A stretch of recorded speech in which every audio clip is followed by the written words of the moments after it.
के रूप में वह स्वागत प्रस्तुत कर रही हैं। आइए बलिदान।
घोषित करना चाहता हूं और वह राशियां इस प्रकार से है। हमारे जो शिविर के जो मुख्य आमंत्रणकर्ता हैं उनकी तरफ से इस शिविर में 1,11,000 रुपये की राशि उन्होंने इस शिविर खंड में उन्होंने प्रदत्त की है। श्रीमती मंगल सेन जी, श्री मंगल सेन जी, श्रीमती आशा जी और उनके अनुभव सुपुत्र परिवार की तरफ से आई है। इसके साथ साथ जो हमारे शिविर के सह आमंत्रणकर्ता बने हैं उनमें हमारे श्री रजनी विमल कुमार जी परिवार की तरफ से भी 31,000 रुपये की राशि उन्होंने प्रदत्त की है। इसी प्रकार से श्री नरेश जी लोहड़िया जो सह आमंत्रणकर्ता बने हैं उन्होंने भी 31,000 रुपये की राशि हमारे इस शिविर खंड में प्रदत्त की है। इसी प्रकार से हमारे जसकरण सुमित कुमार जी के परिवार की तरफ से भी 31,000 रुपए की राशि स आमंत्रणकर्ता के रूप में प्रदत्त हुई है। श्री अनिल जी, अमित जी जैन हरिद्वार, इनके द्वारा भी 31,000 रुपए की राशि प्रदत्त हुई है। श्री और हमारे श्री भाई श्री बहादुरगढ़, सुमेर चंद जी बहादुरगढ़, हाँ, हमारे श्री सुमेर चंद जी बहादुरगढ़ जो बहुत ही तत्व की रुचि भी रखते हैं और हर कार्यक्रम में बहादुरगढ़ से परिवार से बताते हैं, उनकी तरफ से भी स आमंत्रणकर्ता के रूप में उन्होंने हमें इस प्रकार की 31,000 रुपए की राशि दी है, वह बहुत बहुत धन्यवाद। इसके साथ साथ हमारे जो विधानकर्ता बने हैं और मुख्य आमंत्रणकर्ता श्री विजेंद्र जी, हमारे श्री वज्र सेन जी परिवार की ओर से हमारे मुख्य आमंत्रणकर्ता के रूप में 31,000 रुपए की राशि उन्होंने विधान के उपलक्ष्य में दी है। इसी प्रकार से जयपाल जी जो हमारे संविधान आमंत्रणकर्ता बने हैं, उन्होंने 21,000 रुपए की राशि प्रदत्त की है। ऐसे ही प्रोफेसर पीके जैन साहब, नवीन जी जैन रुड़की, उन्होंने भी आमंत्रण के रूप में 21,000 रुपए की राशि प्रदत्त की है। इसी प्रकार से मुकेश जी जैन हमारे लॉरेंस रोड दिल्ली, उनकी तरफ से भी आमंत्रण विधानकर्ता के रूप में 21,000 रुपए की राशि दी है। श्री चांदमल जी चित्तौड़गढ़, उन्होंने भी आमंत्रण के रूप में 21,000 रुपए की राशि दी है। इसी प्रकार से नरेंद्र जी जैन जो हमारे बाहुबली किले में रहते हैं, किंतु वे अभी आ नहीं पाए हैं, किंतु उन्होंने 1 वर्ष पहले ये सब जितनी भी राशियां मैं घोषित कर रहा हूँ, वह 1 वर्ष पहले से ही उन्होंने अपनी भावना संजो कर व्यक्त की थी। तो वह 1 वर्ष से पुण्य का संचय कर रहे हैं, उसका लाभ तो अब यह 1 मार्च से प्रारंभ होने जा रहा है। ऐसा लाभ अगले साल के लिए भी कोई आमंत्रणकर्ता या मुख्य आमंत्रणकर्ता हमारा शिविर का या विधान का बनना चाहें तो उनकी राशि इसी प्रकार से रखी गई है, और यदि वे लाभ लेना चाहें तो अभी हमें नाम दे सकते हैं, जिनके नामों की घोषणा हम यहाँ करके साल भर तक शादी से पुण्य में कितना आप कमा लेंगे उसका अंदाजन करना, इसलिए अभी नाम देने में आपको सार्थक बना है। अच्छा, इसी प्रकार से हमारे श्री डॉक्टर शरद जी जैन भोपाल, हमारे मुख्य आमंत्रणकर्ता, विधान का मुख्य आमंत्रणकर्ता के लिए हमारे श्री जयपाल जी जैन जो इस साल आमंत्रणकर्ता बने हैं, अगले साल के लिए उन्होंने बुक करा लिया कि मैं मुख्य विधान का आमंत्रणकर्ता रहूंगा और उसके उपलक्ष्य में 31,000 रुपए की राशि प्रदत्त करूंगा। ऐसे भाव और किसी के विधान में या आमंत्रणकर्ता के रूप में होते हो तो अवश्य इस वसुंधरा पर जो कार्य होते हैं, विधान के कार्य बहुत ही सुंदर संगीतमय वातावरण में होते हैं और अध्यात्म शिक्षण शिविर के कार्य भी होते हैं, तो देश के जो हमारे प्रकांड विद्वान हैं उनके माध्यम से होते हैं, इसलिए यह लाभ लेने योग्य है और यह लाभ लेकर अपने जीवन को पवित्र करने योग्य है। इसी प्रकार से डॉक्टर शरद जैन भोपाल, जिन्होंने स्वयं भी यहाँ पर एक बंगला हमारा फ्लैट लिया है और उनकी भावना यहाँ पर डॉक्टर शरद जैन, डॉक्टर माधुरी जैन, जो कि हमारे शिखर जी में पंच कल्याण प्रतिष्ठा महोत्सव हुआ था, उसमें आपने माता पिता बनने का वह सर्वोच्च लाभ डॉक्टर शरद जैन और डॉक्टर माधुरी जैन ने लिया था। यह हम और आप सब मुमुक्षु समाज के लिए गौरव की बात है, बहुत हमारे लिए आदरणीय की बात है कि ऐसा तीर्थंकर का माता पिता बनने के भाव विरल जीवों को आते हैं, और यह विरल जीवों में डॉक्टर माधुरी और डॉक्टर हमारे शरद जैन ने नाम नोट किया है। बहुत बहुत धन्यवाद। जो हमारी विधान में जितनी भी सामग्री लगेगी 31,000, 51,000, वह सारी सामग्री आपके द्वारा, आपके सुपुत्रों के द्वारा, जो उनके सुपुत्र हैं, एक अमेरिका में है, एक हमारे वर्तमान में डॉक्टरी में है, दोनों सुपुत्रों की ओर से हमारे विधान की सामग्री, एक का नाम है शशांक जैन और दूसरे का नाम है सचिन जैन। क्या नाम है? मंगल सिंह जी यहाँ का युवा मंच संजय, हाँ जय, वह दोनों की तरफ से दिया है। इसके अतिरिक्त मंगल सिंह जी जहाँ के युवा मंच के पास सबका करें, मंगल सिंह जी की भाव है। हाँ, मंगल ने राशियां प्रदत्त की है। 21,000 रुपये हमारे आदरणीय डॉक्टर साहब ने हमारे कुलकुल आचार्य का वह ये जो चित्र का अनावरण विधि की, उसके लिए भी उन्होंने 21,000 रुपये की राशि प्रदत्त की है। अगले वर्ष के लिए सह आमंत्रणकर्ता श्रीमान अनुभव जी, आकांक्षा जी, सुपुत्र श्रीमान मंगल सिंह जी, श्रीमती आशा जी। शिविर में हाँ, शिविर में हमारे सह आमंत्रणकर्ता में हमारा नाम आया है। श्री मंगल सिंह जी तो इस वर्ष के हमारे मुख्य आमंत्रणकर्ता हैं, किंतु सह आमंत्रणकर्ता में अगले साल के लिए उन्होंने अपने अनुभव जी जैन आकांक्षा जी उनकी तरफ से इस आमंत्रण का उन्होंने स्वीकृति दी है। बहुत बहुत धन्यवाद। और इसके अतिरिक्त 11,000 रुपये हमारे श्री राहुल जी, राघोगढ़ जी, हाँ, और अगले साल का शिविर का कि अगले साल का हमारा विधान का सह आमंत्रणकर्ता का लाभ हमारे डॉक्टर शरद जैन और माधुरी जैन ने भी ये लाभ लिया है। बहुत बहुत धन्यवाद।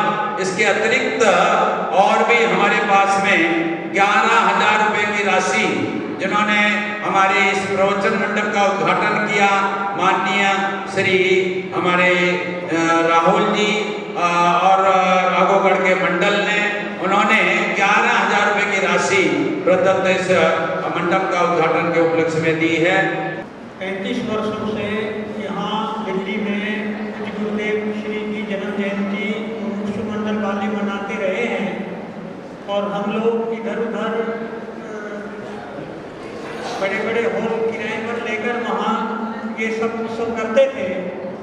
कुछ वर्षों पहले ऐसी भावना हुई सब लोगों की कि अपना एक स्थान हो, तब ये आत्मार्थी ट्रस्ट बना और यहाँ पर पिछले वर्षों से शिक्षण शिविर हो रहे हैं और शिक्षण शिविर का मुख्य उद्देश्य है आत्मा को मुख्य करना। आत्मा को मुख्य किए बिना ये जीव दुखी हो रहा है और फालतू में दुखी हो रहा है। पूज्य गुरुदेव श्री ने कहा एक बार तो हाँ कर 1 सेकंड के असंख्यातवें भाग में अनंत आनंद का नाथ प्रभु है। बस इस भावना से आप लोग शिविर का लाभ लें, ये मेरी मंगल कामना है। बहुत बहुत धन्यवाद। और हमारे हार्दिक आमंत्रण पर हमारे विधायक महोदय हमारे इस मंगल अवसर पर पधार रहे हैं डॉक्टर विजेंद्र जी साहब। हम जोरदार तालियों से उनका अभिनंदन और अभिवादन करते हैं कि जो हमारे हार्दिक आमंत्रण पर इस शिक्षण शिविर के महोत्सव पर आप पधारे हैं। जोरदार तालियों से हम उनका अभिनंदन और अभिवादन करते हैं। आइए विधायक महोदय जी आप पधारें और आपका हमारे ट्रस्टीगण माल्यार्पण से तिलक देकर तिलक लगा हमारे पेज लगा रहे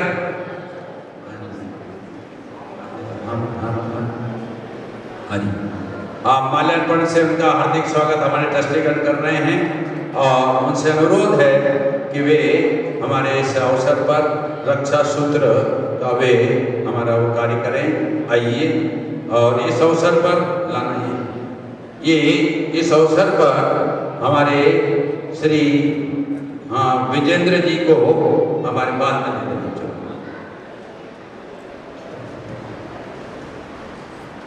पिछले 15 वर्षों से अनेकों प्रगति के कार्य पूरी मेहनत और निष्ठा व ईमानदारी से करवाए। जैन समाज के कार्यों में तो इनका विशेष रूप से योगदान रहा है। नागलोई के श्री सुरेश चंद जी जो हमारे सुभाष जी के परिवार के भाई साहब हैं, इनका इनसे बहुत घनिष्ठ संबंध है, मित्रता का संबंध है पूरे परिवार से, और उनके ही आग्रह से और हमारे ट्रस्ट के आग्रह से आप बता रहे हैं, हम उनका अभिनंदन करते हैं। और हमारे ट्रस्ट के अनेक कार्य हैं, उन कार्यों को हमारे विधायक महोदय बहुत ही सरलता से करवा देते हैं। जैसा हमारा अभी हिंदी जो हमारी बालिकाएं हैं, अंग्रेजी की तो हमारे यहाँ विद्यालय है, किंतु हिंदी के विद्यालय के लिए एक विशेष विद्यालय है जिसमें हमारी बालिकाओं को हम उच्च शिक्षा के लिए भेजना चाहते हैं। उसका भी हमने अनुरोध किया है और उस अनुरोध को उन्होंने कहा कि आप नाम दीजिए बालिकाओं का, मैं उस स्कूल में अवश्य उन बालिकाओं का एडमिशन कराऊंगा। ऐसे सहज के काम और सहज रूप से करा देते हैं, उनको कोई प्रकार का भार नहीं रखते, सहज थे ऐसी उनकी इस प्रकार की निष्ठा और उनकी इस प्रकार की ईमानदारी के कार्य से हमारा राजनीतिक क्षेत्र में भी बहुत बड़ा स्थान बना रखा है हमारे डॉक्टर विजेंद्र जी ने। जो मेरे बहुत ही सम्मानित साथी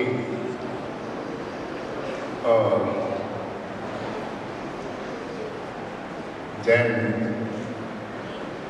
संस्था के अध्यक्ष भाई विमल जैन जी, बहुत ही आदर के योग्य मेरे बुजुर्गों, सम्मानित भाइयों, साथियों, मेरी बहनों, बेटियों और प्यारे बच्चों, मैं आपका आभार व्यक्त करता हूं कि आपके भाई होने के नाते आपने मेरे को बुला करके यह मान सम्मान दिया। सुरेश जैन जी छोटे भाई हैं, ये मेरी बहन बैठी हैं, आप मेरे को मेरे गरीब निवास पे निमंत्रण देने भी गई थी। हमारा अपना तो कुछ समय होता नहीं, मैंने कहा था मेरी बहन में प्रयास जरूर करूँगा, क्योंकि मैं ये मानता हूँ कि अभी जैसे भाई साहब कह रहे थे कि मैंने बहुत काम कराए हैं, मैं ये मानता हूँ कि काम कराने वाला तो वो परमपिता परमात्मा है। हम और आप तो प्रयास करते हैं और आप तो पता नहीं क्या क्या चाहते हैं। अगर हमारी आपकी पार बसा होते एक सेकंड में अमेरिका का प्रेसिडेंट बनेगा,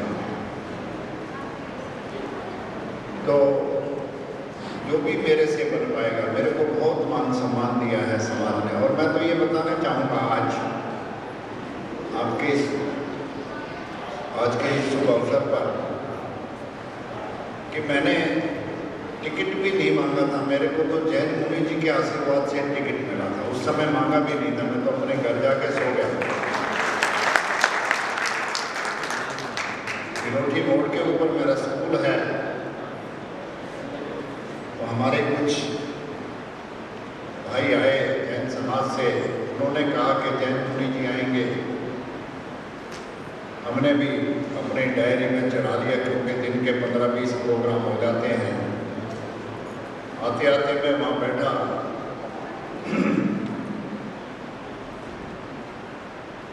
नीचे बैठा था, मुनि जी प्रवचन कर रहे थे। उनकी 92 साल की उम्र थी, मैं नाम तो भूल गया, राजस्थान के थे। मैंने सोचा कि इससे बड़ी तपस्या कोई व्यक्ति क्या कर सकता है, जिसने जेब भी नहीं सिलवा रखी हो पैसे के लिए। लोग बाग तो लॉकर और पता नहीं तय खाने खोल लेते हैं पैसे रखने के लिए। जमीन में सोना, चटाई पे बैठना, हाथ में लेके खाना खाना, कोई परिवार नहीं, सिर्फ समाज सेवा सुधारने का, समाज को सुधारने का बीड़ा उठा रखा है। प्रवचन करते हैं, शिक्षा देते हैं। जब ये भाव मेरे मन में आया तो मेरी आस्था बढ़ गई। मैं भी घंटा 1.5 घंटा बैठा रहा। प्रवचन खत्म होने के बाद कुछ भाइयों ने उन पे वो टीवी वस्त्रिका लगा रखी थी। कितनी लघुता, कितनी सरलता, कितना उपकार परिणाम उन्होंने अपने सामने व्यक्त किया। हम सारे मुक्षु समाज जैन समाज उनका अभिनंदन एक मंगल कलश के माध्यम से, तो जो अपने हृदय में मंगल कार्य करते हैं, इसलिए यह भावना हुई कि उनको एक मंगल कलश इस ट्रस्ट के द्वारा प्रदत्त किया जावे। अब जोरदार तालियों से हमारे विधायक महोदय के प्रति हम समर्पित भाव व्यक्त करते हैं। और अंतिम में मैं हमारे अध्यक्ष महोदय पीके जैन साहब से अनुरोध करूंगा कि वे भी अपना अंतिम भाषण करके फिर यह सभा विराम को प्राप्त होगी। परम आदरणीय विद्युतगण, मुख्य अतिथि जी, श्रुति जी, हमारे क्षेत्र के विधायक जी, ट्रस्टीगण एंड सभा में उपस्थित सभी प्रमुख बंधुओं, नित्य स्मरणीय हमारे प्रमुखकारी कांजी स्वामी जी ने सोनगढ़ में हिंदी भाषियों के लिए शिक्षण शिविर लगाने का एक प्रथा चलाई थी और आज उसने कितना विराट रूप ले लिया है, विशाल रूप ले लिया है, ये हम सब लोगों को अच्छे से विदित है। तो ये उन्हीं की देन है, शुरुआत वहीं से हुई थी। हम लोग पुद्गल में अपना अस्तित्व मानते हैं, उसमें कर्तव्य मानते हैं, भोक्तृत्व मानते हैं, ममत्व करते हैं। मैं शरीर हूँ, धन दौलत जमीन जायदाद मेरी है, ये सब अहंकार करते रहते हैं, करता हूँ, भोगता हूँ। स्वामी जी ने बताया कि पुद्गल में सुख नाम का गुण नहीं है। भाई तू तेरा जितना पुरुषार्थ है सारा व्यर्थ जा रहा है। पुद्गल में कहीं सुख नाम का गुण है ही नहीं। दूसरी बात उन्होंने शुद्ध बताया हमको, उन्होंने आत्मा अरूपी है, स्पर्शी है, अर्थात आत्मा पर पदार्थ को भोग सकता नहीं। जब स्पर्शी नहीं करेगा तो भोगेगा कैसे, करेगा कैसे?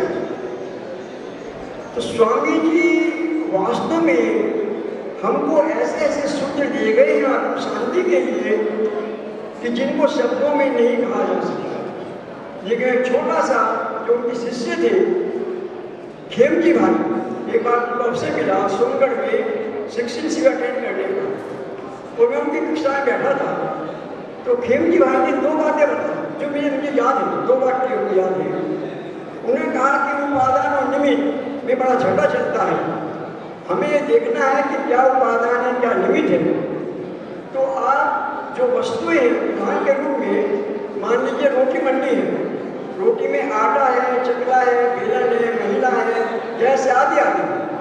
और हमें देखना है कि रोटी में उपादान कारण क्या है। तो जो चीज़ अलुप्त हो गई हमारी दृष्टि से वो उपादान कारण अर्थात आटा, बाकी सब चीज़ें वहाँ मौजूद हैं, वो चीज़ लुप्त नहीं हुई है। हमारी आंखों से जो लुप्त हुआ है वो आटा लुप्त हुआ है, अर्थात उसने पर्याप्त कर दी है, पर्याप्त करके रोटी बन गई है। सीधी सी बात है, पहचान करने के लिए जो वस्तु में परिवर्तन आता है वो उपादान कारण, और जो वहीं की वहीं पड़ी रहती है, रखी रहती है, निमित्त कारण। एक बड़ा सूत्र बता दिया खेम जी भाई ने। इसी प्रकार से उन्होंने कहा कि आत्मा में कभी भी कोई संशय हो कि मेरा स्वभाव है या नहीं, तो तुरंत हम अपना दृष्टि से भगवान पे ले जाएं और वहाँ पर निर्णय करें कि ये आत्मा का स्वभाव है या नहीं है।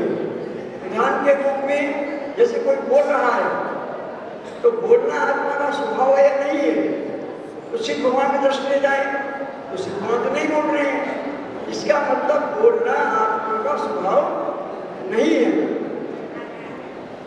तो इस प्रकार की बहुत सी वस्तुएं, बहुत सी अच्छी बातें जो हमें निराकुरता बनाती हैं, शांति प्रदान करती हैं, हमारे विद्वानों के द्वारा हमको शिविर में सुनने के लिए मिलेगी। अंत में मैं स्क्रीन के आयोजक हमारे जो ट्रस्टीगण हैं और विशेष रूप से हमारे निर्देशक भाई जगदीश जी हैं, जो अपना इतना समय दे रहे हैं, तन मन धन से ट्रस्ट की सेवा कर रहे हैं, हम लोगों को ऐसा मौका देते हैं कि हम शिविर में यहाँ पर आकर के लाभ उठाएं। मैं सब लोगों की ओर से सभा में उपस्थित उनका आभार व्यक्त करता हूँ और उनको बहुत बहुत धन्यवाद देता हूँ। अब हम और आप सब ने अध्यक्षीय भाषण सुना और अध्यक्षीय भाषण के साथ साथ इस अवसर पर और भी भाइयों ने अपनी भावना व्यक्त की है। अनिल जी, अमित जी जैन, उन्होंने विधान के आमंत्रणकर्ता के रूप में स्वीकृति दी है, जो हमारे काहन निवृत्ति निलय में ये रहकर धर्म लाभ लेते हैं। ऐसे अनिल जी की भावना हुई है। रमेश चंद जी, बाल जी जैन, गौतमपुरी 11,000 रुपया। हाँ, अब यह हमारे अध्यक्ष जी की आज्ञा से यह हमारी सभा विराम को प्राप्त होती है और आप सबसे अनुरोध करती है कि आपके कदम भोजनालय की ओर बढ़ावें। और दोपहर का कार्यक्रम हमारा ठीक 2 बजे से गुरुदेव श्री के मंगल गीत से प्रारंभ हो जाएगा और उसके बाद में बालिका का प्रवचन।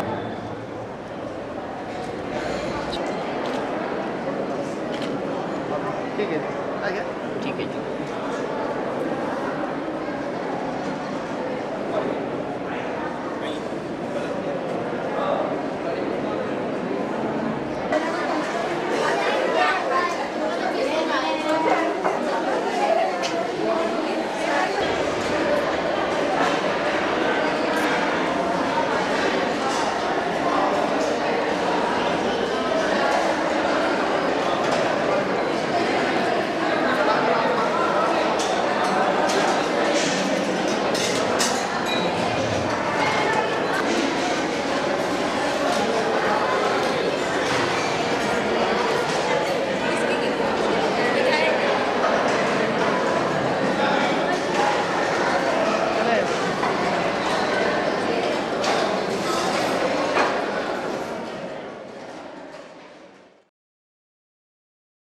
किसको होती है?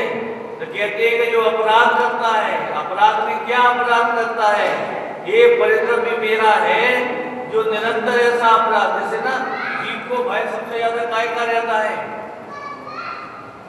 कि जो अपने पास अनुकूल सामग्री है वह चली नहीं जावे, निरंतर इसी का तो काय का विचार करता है जी, निरंतर इसी का विचार करता है कि ये चली नहीं जावे, छूट नहीं जावे, वियोग नहीं हो जावे।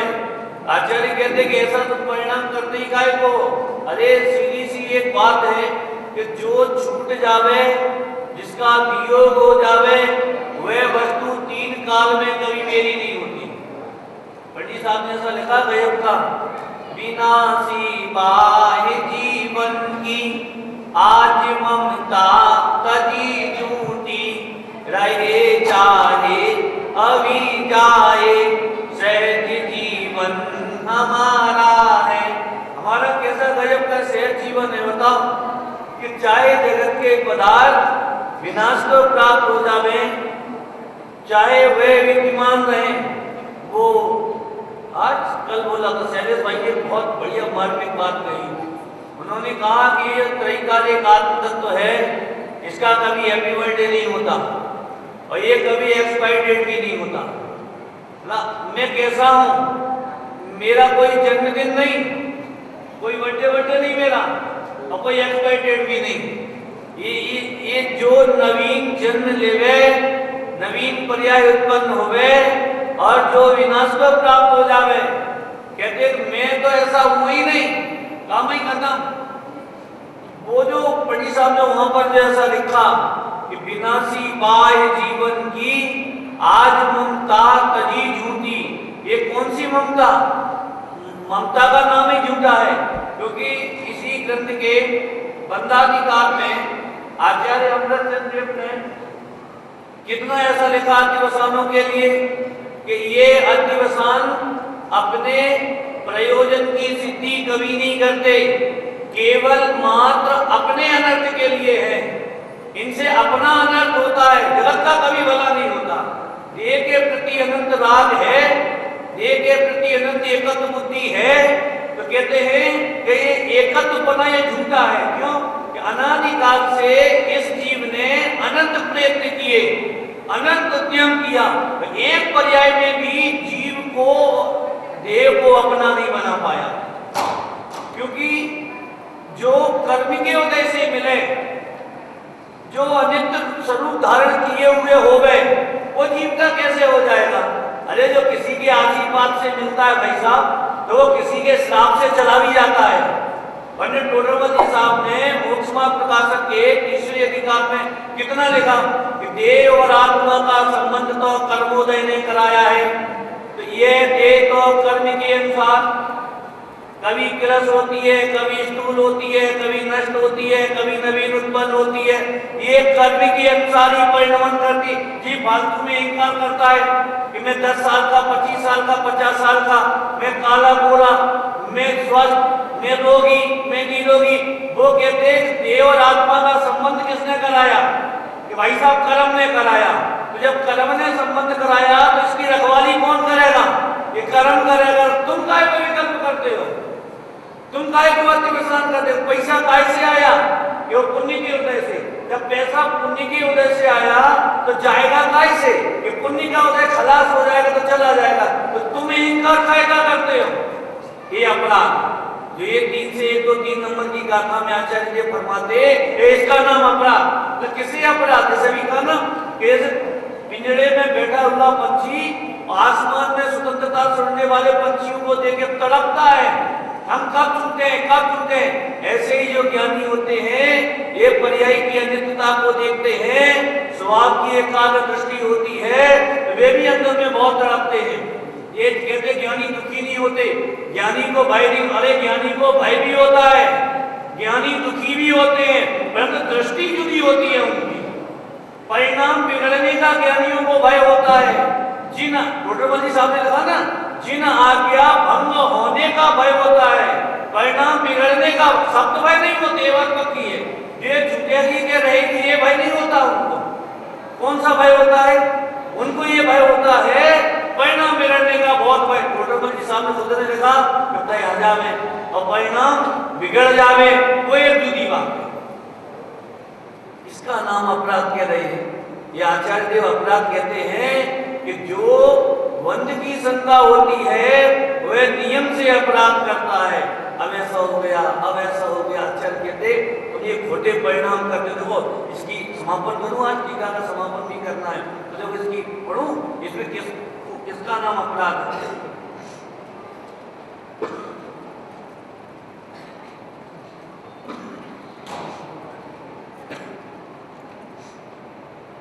जैसे इस जगत में जो पुरुष परिद्रव्य का ग्रहण जिसका लक्षण है, मतलब मोह राग द्वेष भाव, ऐसा अपराध करता है उसी को बंध की शंका होती है।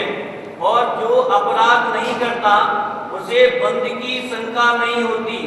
इसलिए आत्मा भी अशुद्ध वर्तता हुआ है। आत्मा भी अब देखो है त्रैकालिक शुद्ध और वर्त कैसा रहा है? देखो आत्मा अनादि अनंत शुद्ध है, ये भी असत्य नहीं है, ये भी असत्य नहीं है। और आत्मा अशुद्ध वर्त रहा है, ये भी असत्य नहीं। तो दोनों प्रवचनों में सुरेश भाई ने कहा ना, जहाँ जहाँ ये योग है वो कल तो गधे का और बैल का बढ़िया उदाहरण दिया।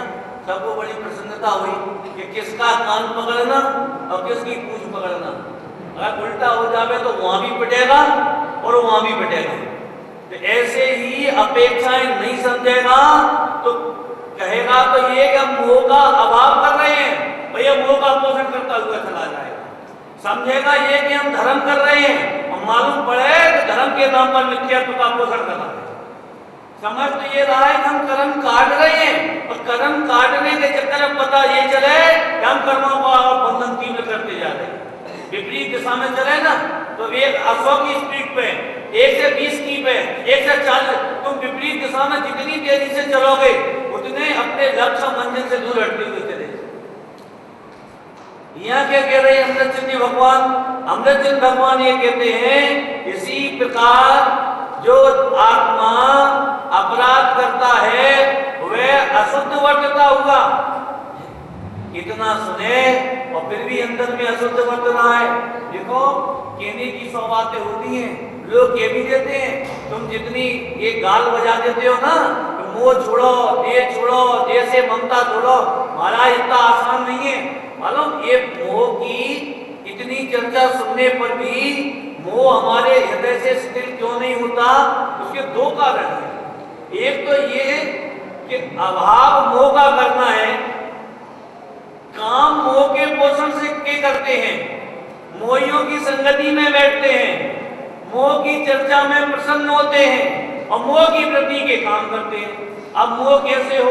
अब जैसे उन्होंने लिखा ना छठा ताई सुनो बब मन के ध्यान, जो चाहो अपनो कल्याण, मोह महामति पियो अनादि। अब अनादि का पिया मने एकत्र रूप से दान किया, तो अनादि काल से इस जीव ने किया क्या? मोह का पोषण किया, पद में एकत्व किया, पद में कर्तृत्व किया। अब आचार्य यहाँ कह रहे हैं कि अशुद्ध वर्तता हुआ, तो अशुद्ध माने कैसा अशुद्ध वर्त रहा है? कभी रागी होता है, कभी द्वेषी होता है, कभी मोही होता है, कभी क्रोधी मानी लोभी होता है। एक समय भी अपनी पर्याय में निर्मलता रूप प्रवर्तन नहीं करता।